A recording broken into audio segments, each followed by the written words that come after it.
ওরে আল্লাহর গোলাম,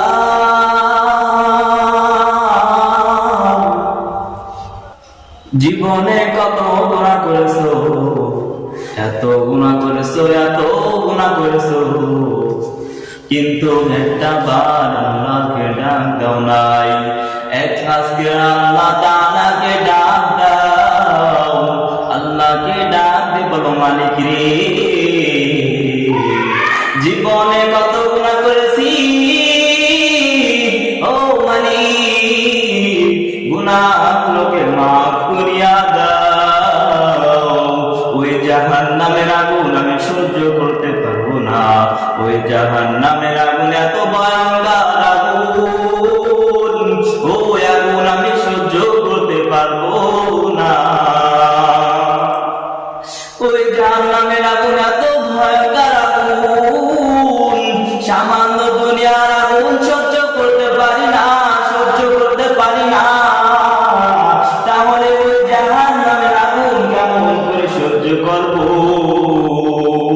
সামান্য দুনিয়ার আগুনের তাপ সহ্য করতে পারি না, মশা মাসির কামড় সহ্য করতে পারি না। তাহলে ওই দুনিয়ার আগুন যদি সহ্য করতে না পারি, তাহলে ওই জাহান্নামের আগুন কেমন করে সহ্য করবা? ওই জাহান্নামের আগুন কেমন করে সহ্য করবা? ওই কবরের আযাব এত ভয়ঙ্কর আযাব, ওই কবরের আযাব এত ভয়ঙ্কর আযাব। ওই কবরের ভিতরে বিশাল বিশাল সাপ আসবে, ওই কবরের বিষাক্ত পোকামাকড় আসবে, তোমাকে কামড়ানোর জন্য এত কষ্ট হবে। জাহান্নামের আগুন এত ভয়ঙ্কর আগুন, ওই কবরের ভিতরে ওই সাপ এমন করে ধ্বংসন করবে, ওই সাপ যদি দুনিয়াতে, ওই সাপ যদি দুনিয়াতে যদি এক ফোঁটা বিষ ফেলাইতো, এই দুনিয়াতে কোনোদিন সবুজ ফসল জানাতো না, কোনোদিন সবুজ ফসল জানাতো না। ওই সাপ যদি, ওই সাপ যদি মানুষের যদি সবল দেয়, একবার যদি ঠোক দেয়, পা থেকে মাথা পর্যন্ত জ্বলে যাবে। শুধু তাই নয়, তাই নয়, ওই সাপ যদি কামড় দেয়, কলিজা পর্যন্ত জ্বলে যাবে, কলিজা পর্যন্ত যন্ত্রণা করবে। ও আল্লাহর গোলাম, কেমন করে সহ্য করবা? ওই জাহান্নামের আগুন এত ভয়ঙ্কর আগুন, কেমন করে সহ্য করবা? পয়গম্বর কারীম সাল্লাল্লাহু আলাইহি ওয়াসাল্লাম এক জায়গায় বসে আছে, জিবরাইল আলাইহিস সালাম এসে ডাক দিয়ে বলেন, ইয়া রাসূলুল্লাহ,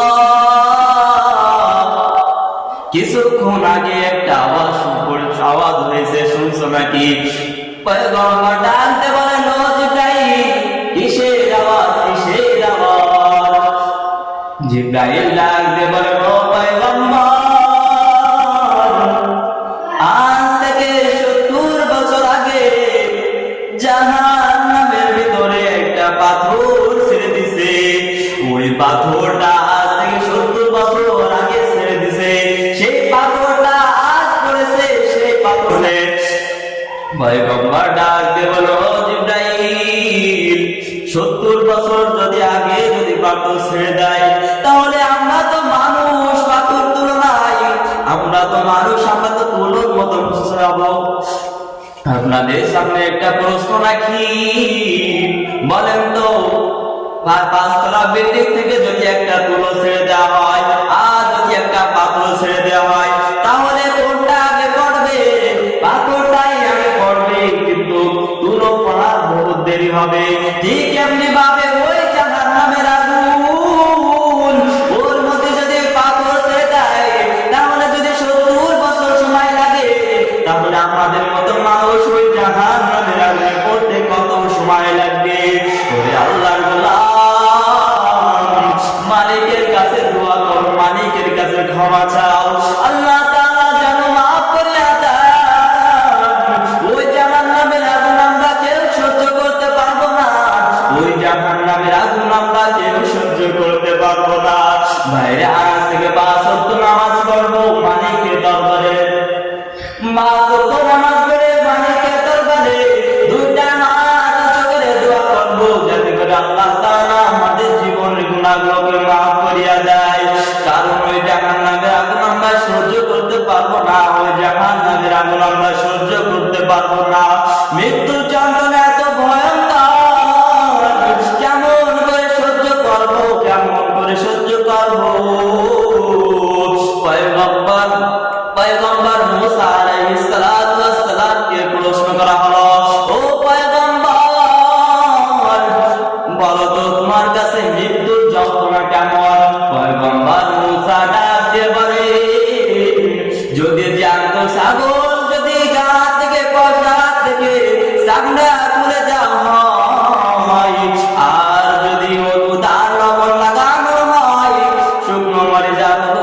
তার লবণ যদি লাগানো হয়, এত যন্ত্রণা হবে, এত যন্ত্রণা হবে, এর থেকেও বেশি মনে হয় মৃত্যুর যন্ত্রণা।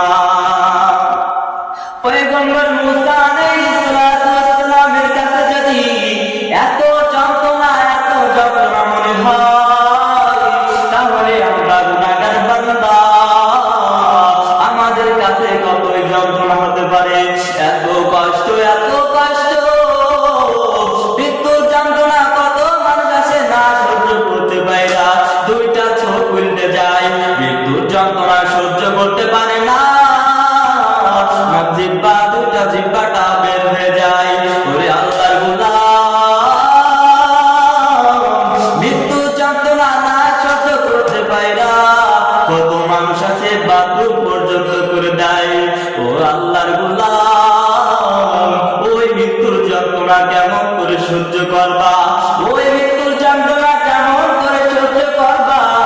এই জন্য ভাই আজকে থেকে 5 ওয়াক্ত নামাজ পড়বো।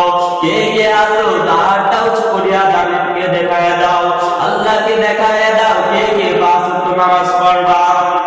বন্ধু রে, আজ থেকে 5 ওয়াক্ত নামাজ পড়বা, ওয়াদা করিয়া যাও, ওয়াদা করিয়া যাও। ও মালিক, দেখো তোমার বান্দা 5 ওয়াক্ত নামাজ পড়বে বলে হাত উঁচু করেছে। মালিক রে, তোমার বান্দার হাত তুমি কবুল করিয়া নাও। মালিক রে, তোমার বান্দার 5 ওয়াক্ত নামাজ ওয়ালা বানাইয়া দাও। ও মালিক, তোমার বান্দা জীবনে যত গুনাহ